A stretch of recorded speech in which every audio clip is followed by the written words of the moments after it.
Hello students, once again welcome back to the channel. So again we are back with a video of the PGT Computer Science competitive exams preparation for the various exams like EMRS, VPSC, and our today's topic for the video is flow of control from class 11 NCERT book, and this is the part 6 in the continuation of the series of these videos. And today we are going to discuss the two topics, that is sequential and selection statements, and the programs based on these types. So the chapter name is flow of control. ठीक है, तो introduction part says, जैसे कि हमारे पास यहाँ पे आप एक पिक्चर में देख सकते हैं, bus is carrying the children to the school. ठीक है, अब स्कूल पे पहुंचने के लिए यहाँ पे जो पाथ दे रखा है, this is only one path, एक ही रास्ता है स्कूल तक पहुंचने के लिए. तो that bus has to follow the sequence. पहले it will turn straight, then it will go towards the right side. तो ऐसे टर्न करते हुए the bus will reach the school. So ये क्या है, एक सीक्वेंस को फॉलो कर रही है बस, पाथ के सीक्वेंस को. तो ऐसे ही पाइथन में अब तक हमने जो प्रोग्राम्स पढ़े उसमें क्या है कि हम जो प्रोग्राम की कोडिंग लिखी होती है उसमें स्टेप बाय स्टेप उसे एग्जीक्यूट करते हैं. अगर हम एक एरिया निकाल रहे हैं रेक्टेंगल का, तो पहले लेंथ लेंगे, फिर ब्रेड्थ लेंगे, फिर एरिया निकाल लेंगे और फिर उसे प्रिंट कराएंगे. तो एक सीक्वेंस है, स्टेप 1, स्टेप 2, स्टेप 3, स्टेप 4. और जो कोड लिखा है उसमें भी पहले first line, second line, third line, fourth line, इस तरह से हमारा जो कोड है वो एग्जीक्यूट होता था. ठीक है, अब हमारे पास यहाँ पर टॉपिक आया फ्लो ऑफ कंट्रोल. कई बार ऐसा होता है कि कई बार हमें कुछ कोडिंग में या कुछ प्रोग्राम्स में कुछ ना कुछ सिलेक्शन करनी पड़ती है, जैसे हम रियल लाइफ में करते हैं.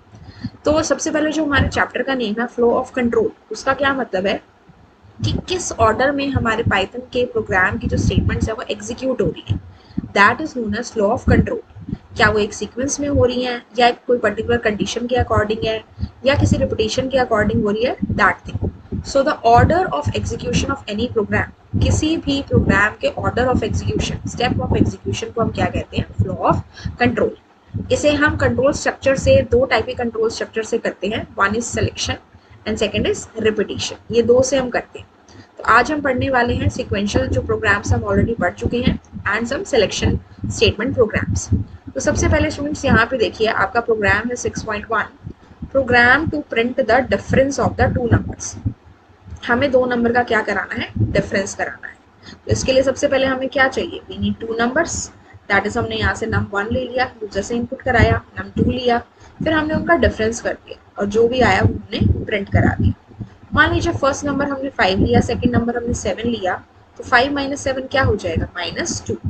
तो ये क्या है, line number 1, then 2, then 3 and then 4. इस तरह से एक सीक्वेंस में हमारे जो स्टेप्स हैं वो एग्जीक्यूट हो रहे हैं. तो ये हमारा जो प्रोग्राम है that is a sequential program. ठीक है, अब अगर मैं बात करूं सिलेक्शन की, सिलेक्शन मतलब हम डेली लाइफ में भी करते हैं. जैसे कि अगर आपके पास मान लीजिए 10 रुपीज़ हैं और आप एक पेन लेने के लिए जा रहे हैं, तो स्टेशनरी शॉप पे जाने के बाद आप देखेंगे कि वहाँ पे तो 10 रुपीज़ के बहुत सारे पेन हैं. ठीक है, तो आप क्या करेंगे, जो जिसकी राइटिंग अच्छी जिससे आती होगी या जो आपको लिखने में अच्छा लगता है, आप उन सब में से उसे चूज करेंगे. यानी कि जब आप सेलेक्ट कर रहे हैं तब आप एक डिसीजन लेंगे. ठीक है, एक और एग्जाम्पल है कि जैसे बाहर जो है it's a rainy season and it's raining heavily. ठीक है, तो आपके पास अम्ब्रेला है, तो आप ये कहते हैं कि अगर हेविली रेन करता है तो I will take the umbrella, otherwise I will not take the umbrella. Means you are taking a decision based on certain condition.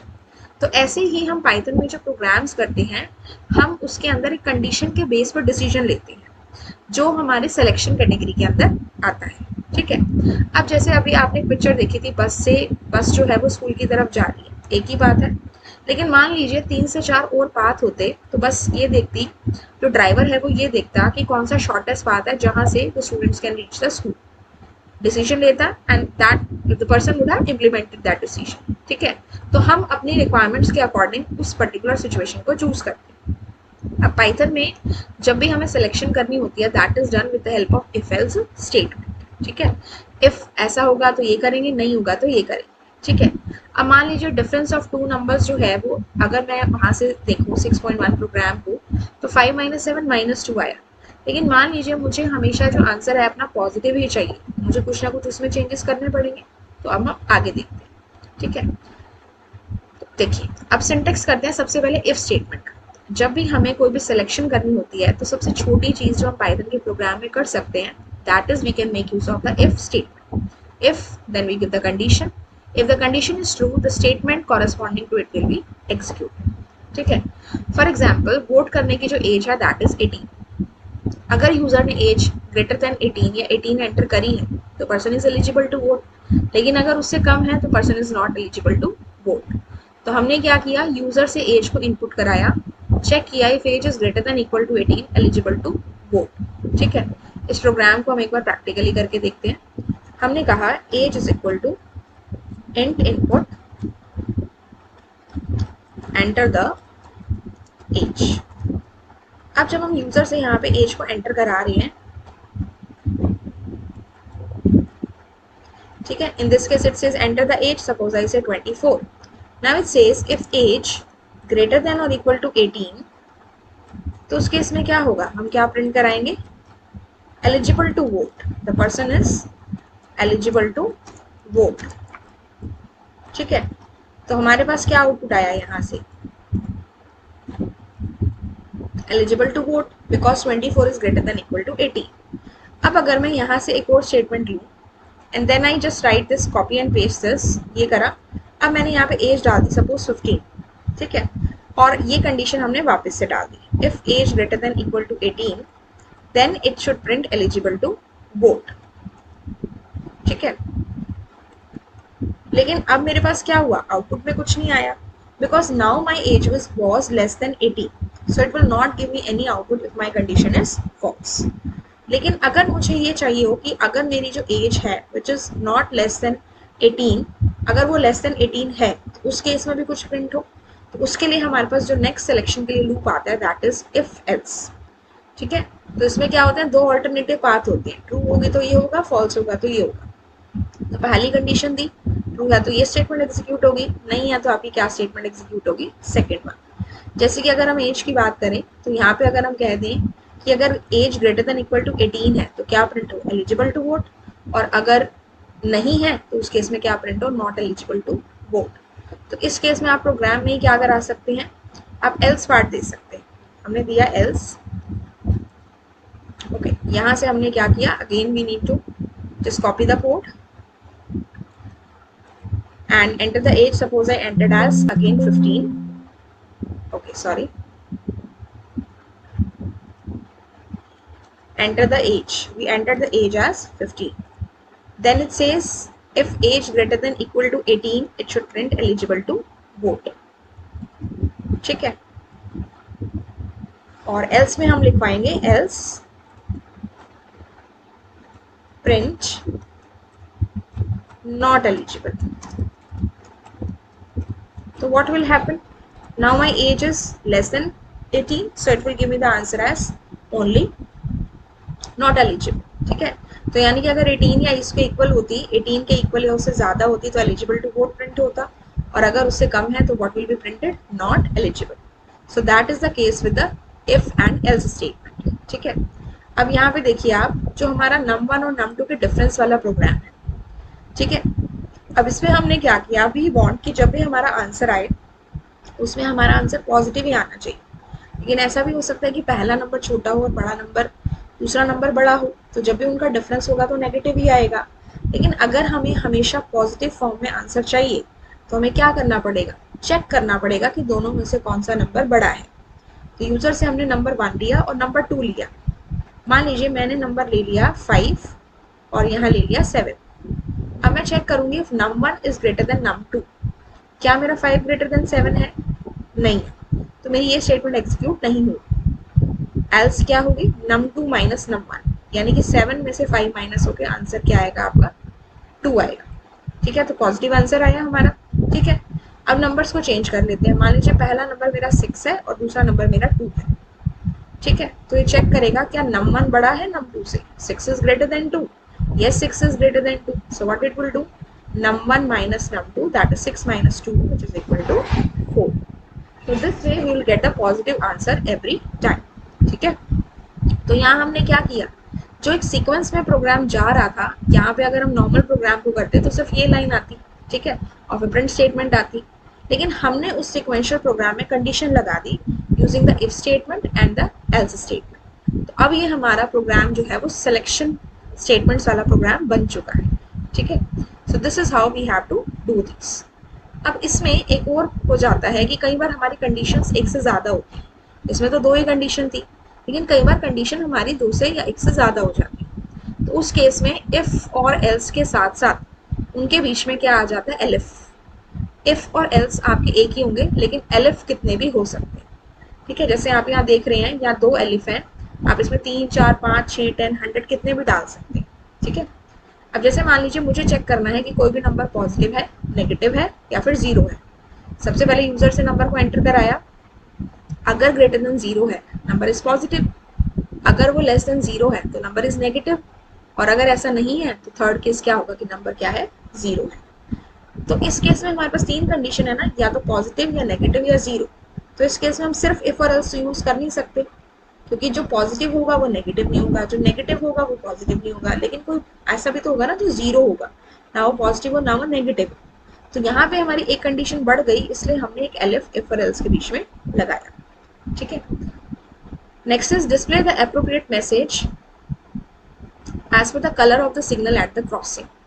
तो हमने यहाँ से कलर एंटर कराया, अगर सिग्नल स्मॉल रेड दिखा रहा है या कैपिटल रेड में दिखा रहा है तो हम क्या कहेंगे, स्टॉप। अगर ऑरेंज स्मॉल या कैपिटल में है तो हम कहेंगे बी स्लो, यानी कि this is my second condition. And my third condition is अगर सिग्नल ग्रीन है तो क्या कहेंगे, गो। ठीक है, अब रेड, ऑरेंज और ग्रीन के अलावा भी तो कलर हो सकते हैं। अगर उसके अलावा कोई और भी कलर आता है उसको हम किस में डाल देंगे, एल्स पार्ट। मेन तो हमारी कितनी कंडीशंस है, 3 ही है, रेड, ऑरेंज और ग्रीन। इसके अलावा यूजर अगर कोई कलर डालता है तो हम क्या प्रिंट करा देंगे, इनवैलिड कलर। ठीक है, so this is how we can do this program with the help of if, elif, else statements. ठीक है, now number of elif is dependent on the number of conditions to be checked. जितने हमें number of elif statement लेनी है वो depend करता है कि हमें कितनी कंडीशन चेक करनी है। जैसे यहाँ पे 3 कलर थे, रेड, ऑरेंज और ग्रीन, तो हमने उसके अकॉर्डिंग एलिफ लिए थे।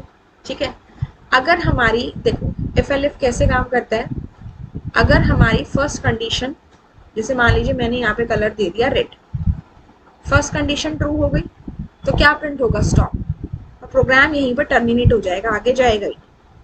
अब मान लीजिए मैंने यहाँ पे दे दिया ऑरेंज, तो पहले ये फर्स्ट को चेक करेगा, रेड जो है वो तो कंडीशन फॉल्स है, तो फॉल्स है तो वो सेकंड पे जाएगा, यहाँ कंडीशन ट्रू है, जहां उसे कंडीशन ट्रू मिल गई वो फिर आगे जाएगा ही नहीं, वहीं पे वो स्टॉप कर देगा।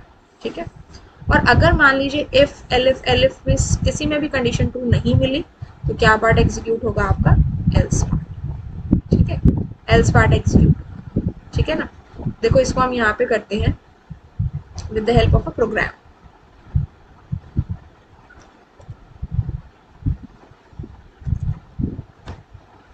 ओके, लाइक सपोज यहाँ पे हमने कोड लिखा नंबर का,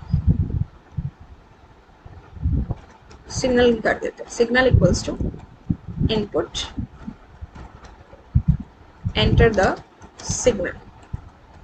ठीक है, तो इस केस में क्या होगा, सिग्नल एंटर कराया यूजर से, इफ सिग्नल इक्वल्स टू हम स्मॉल में ही ले लेते हैं सारा, अगर रेड है तो हम क्या प्रिंट कराना चाहते हैं, स्टॉप। ठीक है, दूसरी कंडीशन क्या है, हो सकता है हमारा जो सिग्नल है वो किस कलर का हो, ऑरेंज का हो, तो हम उसमें क्या कराएंगे, बी स्लो, हम कहेंगे प्रिंट बी स्लो। ठीक है, और इसके अलावा हमारे पास क्या हो सकता है, तीसरी कंडीशन कि हमारा सिग्नल जो है वो क्या हो, ग्रीन हो। अगर हमारा सिग्नल ग्रीन है तो हम क्या कहेंगे, प्रिंट गो। ठीक है, ये हमने कर दिया। अब मान लीजिए सिग्नल में कोई और कलर दिया जाता है तो हम कहेंगे एल्स प्रिंट इनवैलिड सिग्नल। ठीक है, so this is my program. Now if I run this program and check the output,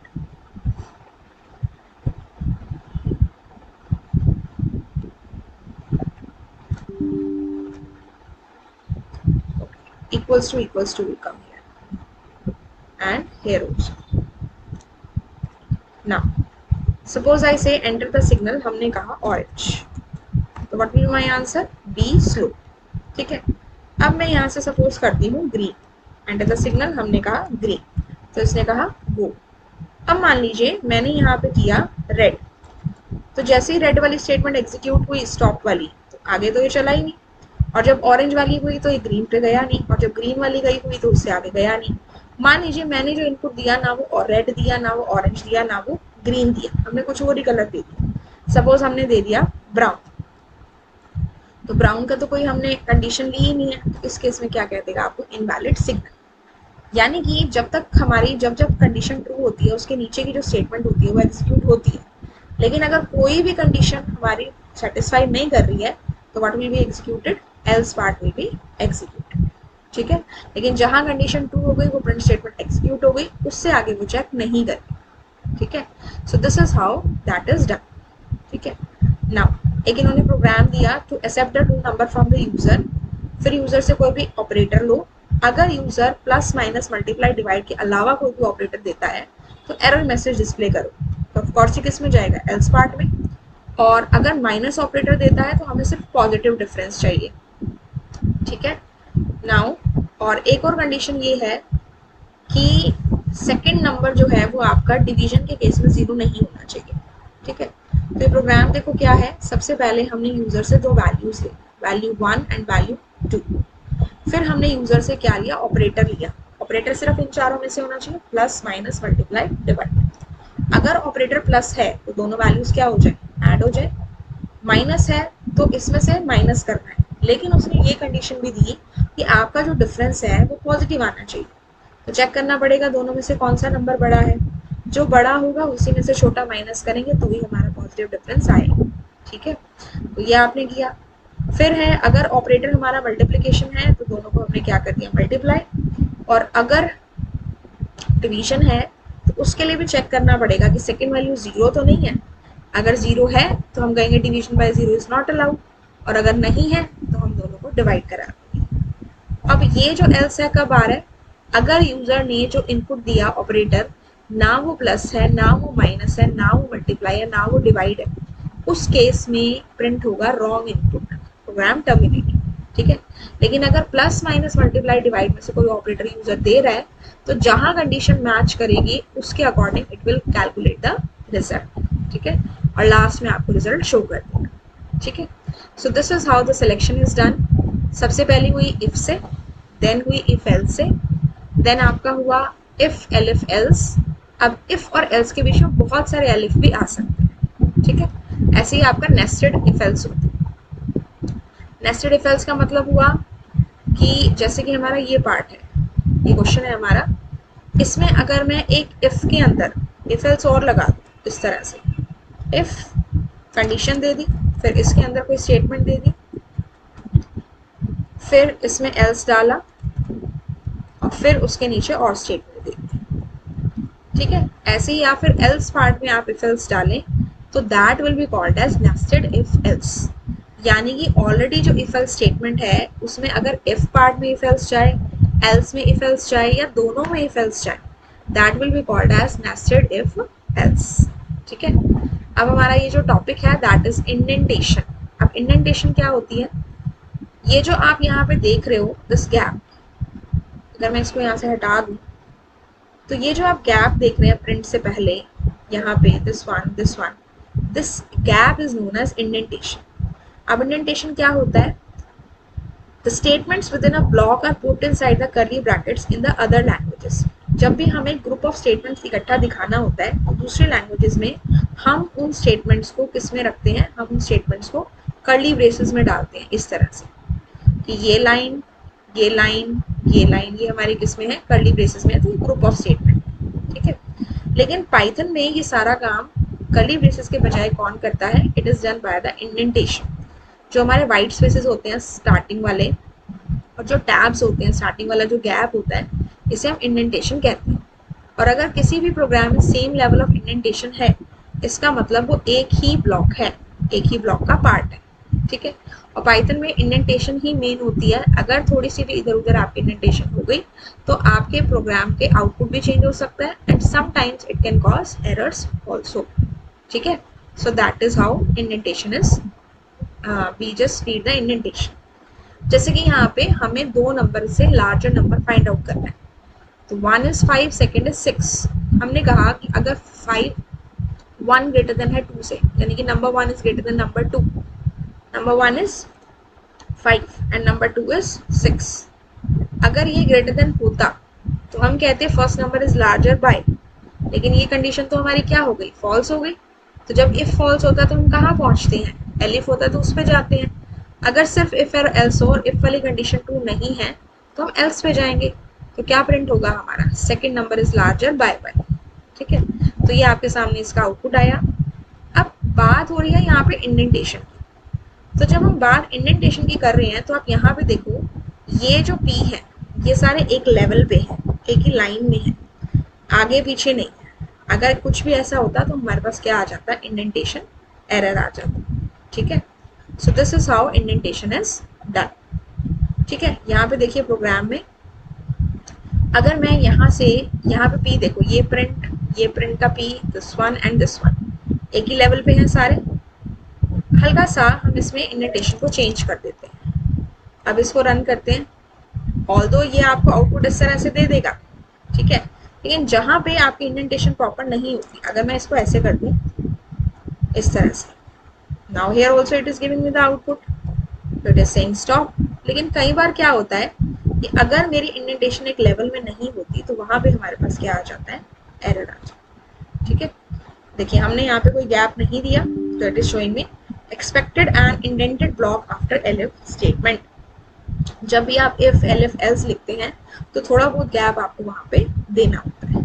ठीक है, जैसे कि अगर आप एल्स में नीचे जाओ तो जो मेरा कर्सर है वो एक्सट्रीम लेफ्ट में नहीं आ रहा, it is coming towards the right side, कुछ कैरेक्टर्स का स्पेस देके. यहाँ पे लाए 1 2 3 एंड 4, बेसिकली ये 4 कैरेक्टर्स का स्पेस होता है जो हमारी इंडेंटेशन कहलाती है. तो जो भी लाइंस हम इंडेंट करके थोड़ा गैप देके लिखते हैं वो एक ही प्रोग्राम के एक ब्लॉक का पार्ट होती है. ठीक है, so this is how we have done the use of the sequential statements in a program and the selection statements in a program. तो हमने दोनों टाइप के प्रोग्राम्स देखे.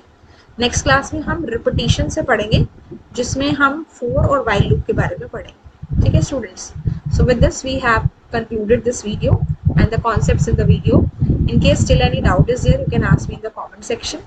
And if you feel this video is helpful, आप इसे और बच्चों के साथ शेयर कर सकते हैं, those who are preparing for the competitive exams, so that it can help those students also. So I'll meet you in my next video. Till then, have a good day and thank you.